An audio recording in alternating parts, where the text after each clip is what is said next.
The Duke of Wellington once said, "There was never a country in which poverty existed to the extent that exists in Ireland." In 1837 there was a survey of the miserable living conditions of the people of this area, Radharc in County Donegal. Of the 9,000 people living here at the time, there were only 10 beds and 93 chairs.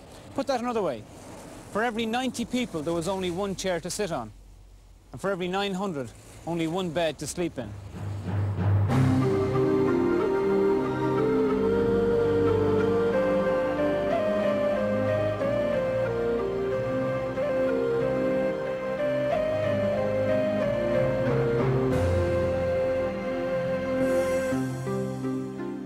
In the 100 or so years before the famine, the thing that struck most visitors to Ireland was the poverty of the people.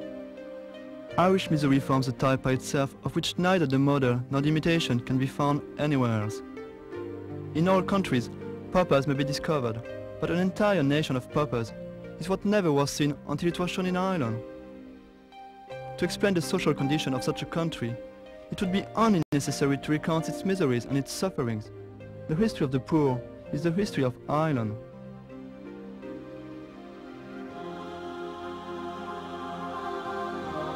I have visited the wasted remnants of the once noble red man on his reservation grounds in North America and explored the Negro quarters of the degraded and enslaved African. But never have I seen misery so intense or physical degradation so complete as among the dwellers in the bog holes of Ireland. Imagine 4 walls of dry mud, which the rain as it falls easily restores to its primitive condition, having for its roof a little straw or some sods, for its chimney a hole cut in the roof, or very frequently the door, through which alone the smoke finds an issue. One single apartment contains father, mother, children, and sometimes a grandfather or a grandmother. There is no furniture in the wretched hovel. A single bed of straw serves the entire family. In the midst of all lives a dirty pig, the only thriving inhabitant of the place, for he lives in filth. By 1845, Ireland was a source of grave anxiety to England. Ireland had first been invaded in 1169. The country had been conquered not once, but several times. The land had been seized and redistributed over and over again. The population had been brought to the verge of extinction by the curse of Cromwell. Yet an Irish nation survived, separate, hostile, and growing more numerous every day. Ireland's problems in the 19th century were largely the fruit of a consistent long-term British policy, which was to ensure that John Bull's other Ireland could never, ever threaten the political or economic interests of John Bull himself.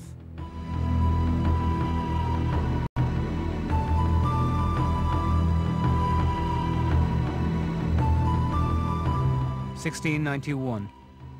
No Catholic may be a member of Parliament, or vote, or hold any office under the government. 1695. No Catholic may be educated abroad, or maintain a school in Ireland. Penalty, expulsion to the West Indies.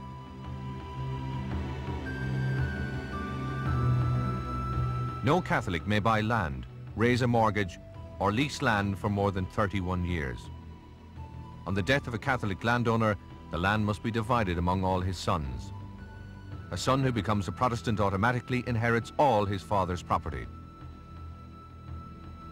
In 1600, Protestants owned 10% of the land of Ireland.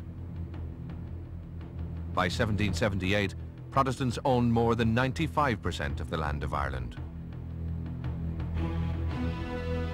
The law is a machine as well fitted for the oppression, impoverishment, and degradation of a people, and the debasement in them of human nature itself, as ever proceeded from the perverted ingenuity of man.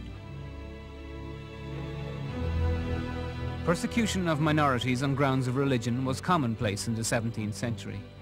Ireland, however, was unique in 2 ways.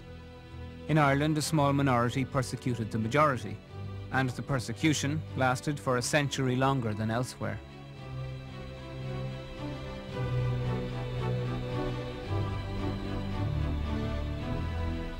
Because there was no industrial employment, access to a piece of land to grow food was literally the difference between life and death. even the smallest pieces of rocky ground were brought into intense cultivation. In 1759, restrictions imposed almost a century earlier on the importation of cattle to England were removed. Ranching became economic again. Eviction of tenants and destruction of their homes became the order of the day. Whole villages were swept away. Undoubtedly, it was the landlord's right to do as he pleased, and if he abstained, he conferred a favour and was doing an act of kindness. If, on the other hand, he chose to stand on his right, the tenants must be taught by the strong arm of the law that they have no power to oppose or resist.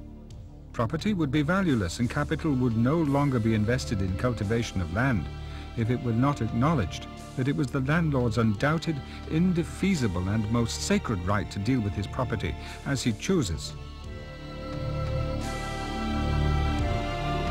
As a result of the desperate competition for land, rents rose sixfold in the 18th century. In Ireland alone, the whole agricultural population can be evicted by the mere will of the landlord. In Ireland alone, the bulk of the population, wholly dependent on the land, cannot look forward to a single year's occupation of it. After the revision of rental agreements in the 1820s, Irish land was rented at about £2.50 per acre, a figure slightly in excess of that currently pertaining in Britain at the time. But in Ireland, the situation was exacerbated even more so by the fact that between the landlord and many of the tenantry there existed a level of middlemen, or a layer of middlemen, who extracted their own profit margin. The result was that very often subtenants in Ireland paid rents exorbitantly high. In County Armagh, for instance, in 1840 on the Mandeville estate near Tandragee, subtenants were paying upwards of £10 per acre for manured conacre land. A figure which, to put it in perspective, was being paid by a tenantry earning upwards of 1 shilling per day for their labour. And as a matter of interest, when I was completing a PhD thesis in 1973, conacre in that same part of Armagh was even then only retailing at £10 per acre, despite 130 years of inflation. If a tenant's profits exceeded 1/3 of his rent, any Protestant who could prove the fact might take possession of the farm. Any improvements made by the tenant became the property of the landlord without compensation. On many estates, it was the practice to put a farm up for auction on the expiry of a lease. Therefore, tenants had no motive to improve, because if their property became more valuable, they might not be able to afford to buy it back at the auction. I have asked the emigrant Irish farmer in America why he does not toil at home from sunrise to sundown as he does there. And I have asked the emigrant, about to leave his native shore for the unknown West, why he did not employ his little capital and labour in improving the land of Ireland. The answer invariably has been that they would much prefer toiling and expending their little capital at home if they had land at a fair rent, and leases which would enable them to enjoy with certainty the fruits of their labour.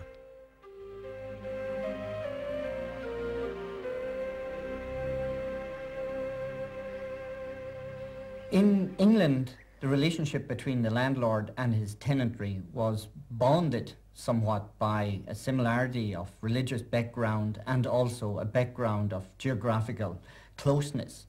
In Scotland, that bonding was increased even further by the fact that many Scottish landlords were in fact clan leaders and had a blood relationship with their tenantry. But in Ireland, that bonding did not exist to the same extent. Apart from Ulster, where in particularly eastern Ulster, there was a community of Protestant tenantry and Protestant landlords. Elsewhere in the country, it was for the most part a Protestant landlord system with a majority of tenantry who were Catholic. And differences in outlook, religious, social, and very often linguistic, compounded the separation of the landlord class from their tenantry in the Irish estate system. Confiscation is the Irish landlord's common title, and from the first settlement they have been hemmed in on every side by the original inhabitants of the island, brooding over their discontent in sullen indignation. Outside Ireland, tenants didn't usually kneel before their landlords. But Irish tenants were tenants at will, the will or even the whim of their masters. A landlord in Ireland can scarcely invent an order which a servant, labourer or cottier dares to refuse to execute. Disrespect, or anything tending towards sauciness, he may punish with the most perfect security. Landlords of consequence have assured me that many of their cottiers would think themselves honoured by having wives or daughters sent for to the bed of their masters, a mark of slavery that proves the oppression under which people live. Historically, the landlord figure in Ireland has been regarded as somewhat of a bête noire. In recent years, however, he has undergone a revision of character and identity, and today perhaps he is looked upon a little bit more kindly. However, I think it is worth pointing out that much of the revisionist thinking is based upon the analysis of well-run landlord estates which had very good written records. Poorly managed estates, the worst examples of landlordism in Ireland, generated few good manuscript sources. Those estates have not been studied to any extent, and as a result we underestimate the weaknesses and the bad side of landlordism in our revisionism.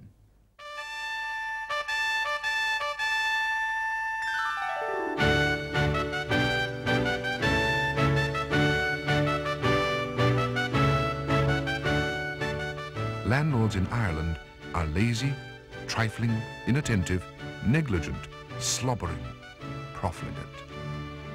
My strong advice to you is to forget for 5 years at least that you have such a thing as a property in Roscommon, to leave it totally in the hands of your agent. Amuse yourself and your dear wife as youth and circumstances will allow for the present, and trust to a gracious providence that at that time you will have a chance of returning to an altered country. The aristocracy of Ireland is not bad because it is absentee. It is absentee because it is bad. Because nothing attaches it to the country. Because it is retained there by no sympathy.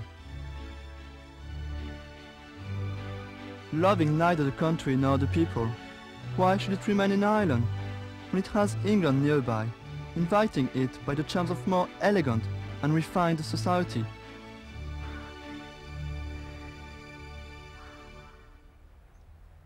The export of money from Ireland, or the export of wealth, took place really through the export of rental returns. The landlord system, through its organisation, was able to extract wealth from all parts of the country, the poor marginal lands of the west, as well as the rich agricultural lowlands of the east. That money was exported in rents largely to Britain. The part of it retained in Ireland was very often expended in a form of what Galbraith would call conspicuous consumption, invested in the construction of 18th century Palladian houses, elaborate domain lands, and also in the later 18th century in the construction of landlord villages, such as, for example, the village of Maynooth. But all of these investments tended to be rather more conspicuous than investments in terms of productivity. In 1779, the drain of rents to absentee landlords was £732,000, an enormous sum at a time when the total annual revenue of Ireland was little more than 1 million. Attempts to reduce this loss of capital by a tax on absentee landlords failed. In 1842, it's estimated that £6 million in rents were being remitted out of Ireland every year, helping to fuel the growth of British commerce and industry.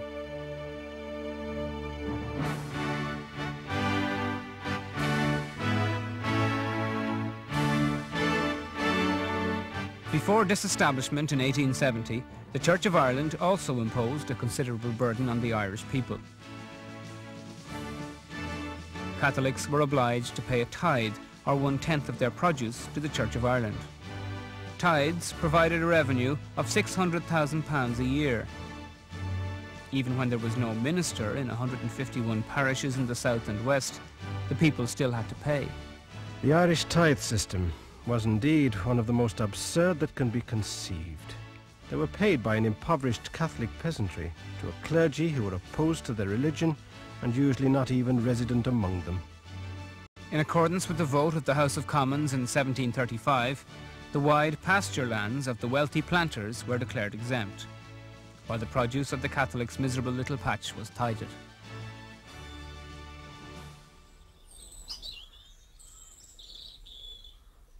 Archdeacon Radharc lived in this house in Cork at a time when the peasantry began to organise opposition to tithes.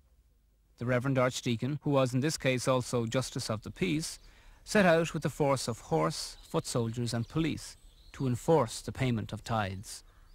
This is the house of the widow Ryan, near Radharc, County Cork.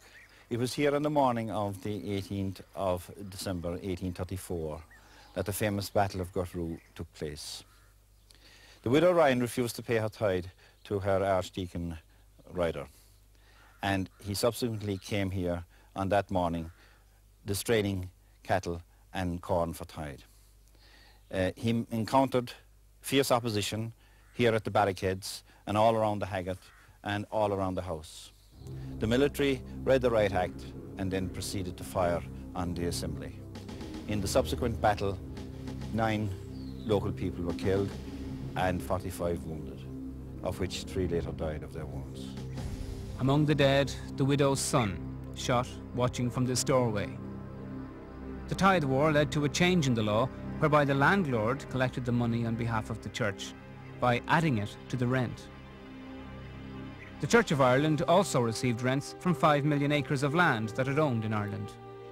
If this enormous revenue had been spent in Ireland giving employment, the story might be different. But the problem for the Church of Ireland at the time was that appointments to bishoprics were handed out as political favours by the British government, and mainly to Englishmen who were concerned to enrich themselves and bring their riches back to England. At one time, 19 out of 22 so-called Irish bishops were English.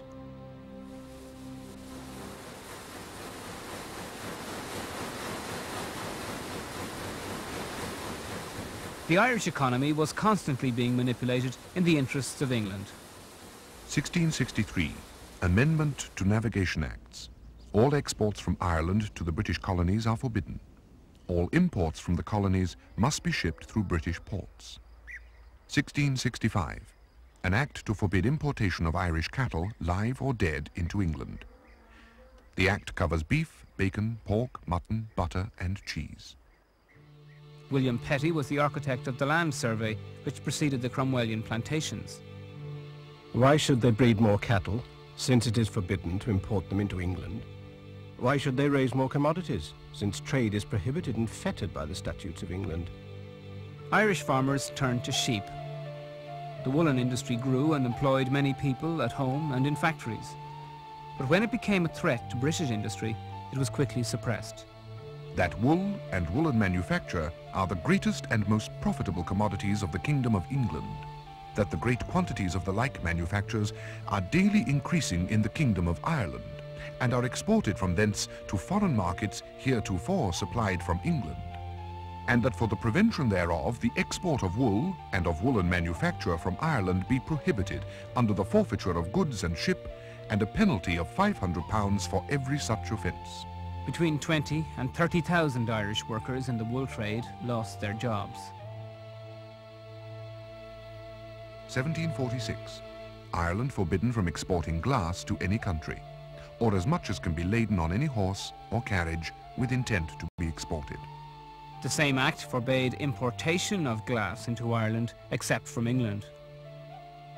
Similar enactments repressed manufacturers in cotton, silk, iron, hats, gunpowder, accordingly as they arose, or even threatened to compete with the growth of any similar industries in England. By 1800, Britain could no longer produce enough cattle for its growing population. It appears that cattle, above all things, seem to be the most appropriate stock for Ireland. Corn can be brought from one country to another, from a great distance at rather small freights. It is not so with cattle.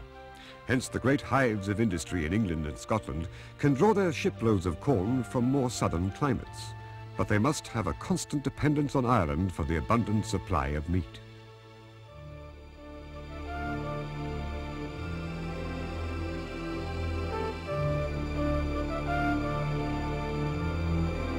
The The Poor Law Inquiry of 1835 stated that 3/4 of the labourers in Ireland existed without employment of any kind.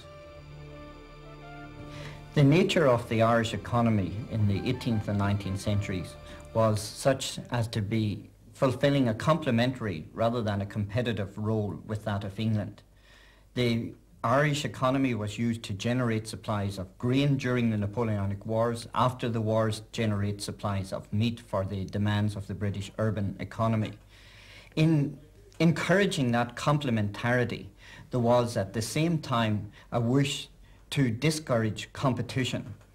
And through parliamentary edict, but more so perhaps through investment behaviour and trading links and mercantile activity, the competitive ethos was dampened down and the complementary situation or the complementary needs of the British economy magnified in Ireland's case.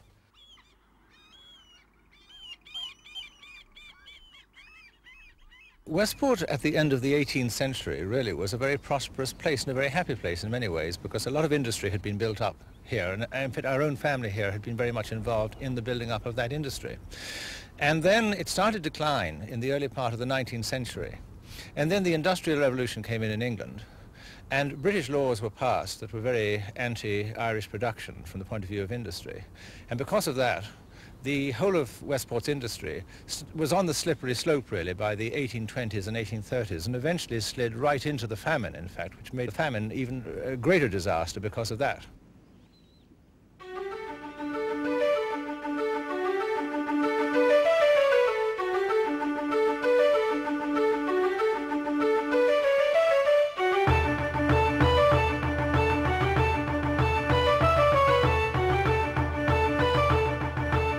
Social life was all there was, there being no work. Abundance of turf, however, meant that they were warm, and while the potato flourished, well fed.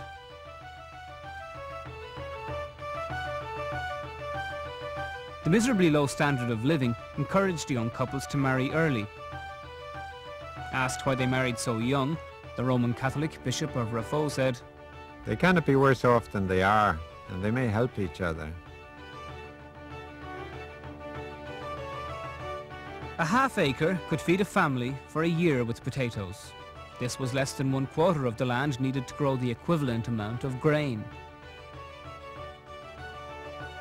In 1841, Ireland's population was 8,175,124, and Disraeli declared that Ireland was the most densely populated country in Europe, on arable land denser than that of China. From the mid-18th century, the Irish population grew rapidly. However, the rate of growth was quite similar to that which was operating in England at the same time. The difference, however, between Ireland and England was really related to the fact that in Ireland, 80% of the population as late as 1840 was still employed in agriculture. In contemporary England, the growing population was absorbed within urban industrial milieus, and it could therefore contain a much greater population than that of the Irish countryside. The scenario was set for tragedy, nor were people unaware. Arthur Wellesley, 1st Duke of Wellington, lived as a boy in Emmet Street in Trim, County Meath, and at nearby Dangan Castle. He wrote about the country which gave him birth. I confess that the annually recurring starvation in Ireland gives me more uneasiness than any other evil existing in the United Kingdom. It is starvation, because it is the fact that although there is an abundance of provisions in the country of a superior kind, and at a cheaper rate than the same can be bought in any other part of His Majesty's dominions, those who want in the midst of plenty cannot get, because they do not possess even the small sum of money necessary to buy a supply of food. It occurs every year, for that period of time that elapses between the final consumption of one year's crop of potatoes and the coming of the crop of the following year. And it is long or short, according as the previous season has been good or bad. Now, when this misfortune occurs, there is no relief or mitigation, excepting the recourse to public money. The proprietors of the country, those who ought to think for the people, to foresee this misfortune and to provide beforehand a remedy for it, are amusing themselves in the clubs of London, in Cheltenham or Bath or on the continent, and the government are made responsible for the evil. And they must find the remedy for it where they can, anywhere excepting the pockets of Irish gentlemen.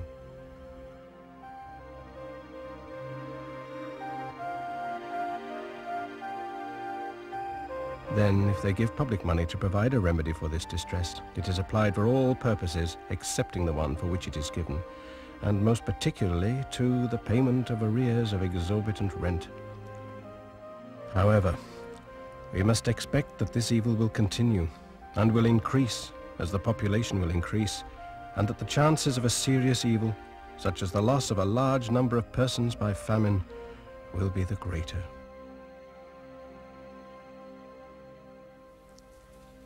Wellington's words were indeed prophetic. On the 15th of August 1845, the Gardener's Chronicle reported a potato blight of unusual character on the Isle of Wight. The following week it spoke of a fearful malady having broken out among the potatoes, with reports of devastation from all sides. 2 weeks later again, the presses were stopped to announce that the potato blight had reached Ireland. The crops around Dublin are suddenly perishing, the report said. Where will Ireland be in the event of a universal potato rot? Where indeed?